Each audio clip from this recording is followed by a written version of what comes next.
में उन बच्चों की चीखें गूंजती है और गिड़गिड़ाने की आवाज़ें सुनाई देती है।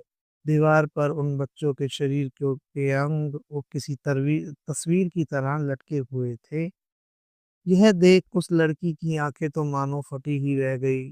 पर आदि बड़े उसे बड़े आराम से और प्यार से बोला, क्या हुआ, अंदर तो चलो, देखो यह सब तुम्हारे लिए कैसे इंतजार कर रहे हैं और तुम ही तो आज पार्टी की स्टार हो। अब उस लड़की को भी समझ आना शुरू हो गया था, पर डर के मारे वह कुछ नहीं बोल पाई और क्लास के अंदर जाना शुरू कर दिया।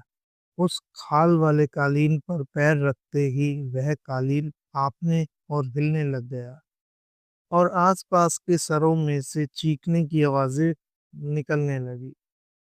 अब उसे भी समझ आ गया था कि यह कालीन और यह सर आपस में जुड़े हुए थे और यह बच्चे अब भी जिंदा थे।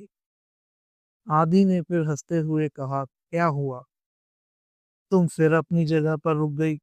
जल्दी करो वरना केक खराब हो जाएगा। और देखो ये सब बच्चों ने कितनी मेहनत की है आज इस पार्टी के लिए और अब तुम इन सबको इंतजार करा रही हो। यह कहकर आदि उसका हाथ पकड़कर उसे अपने साथ क्लास के ठीक बीच में रखे केक के पास ले आया।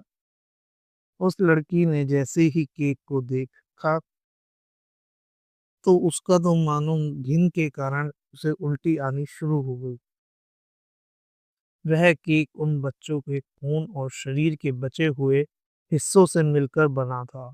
आदि अपने पीछे से एक चीज निकालते हुए उसे मुस्कुराते हुए देता है और कहता है, इससे काटो उसे।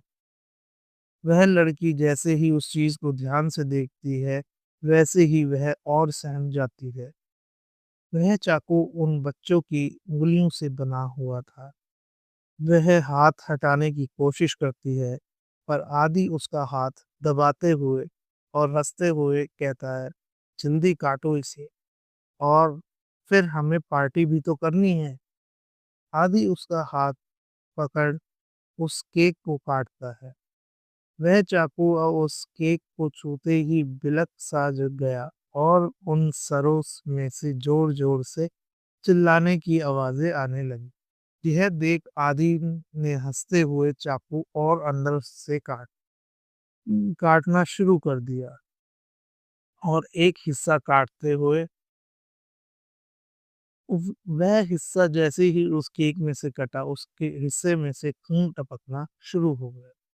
फिर आदि ने एक पीस हाथ में उठाते हुए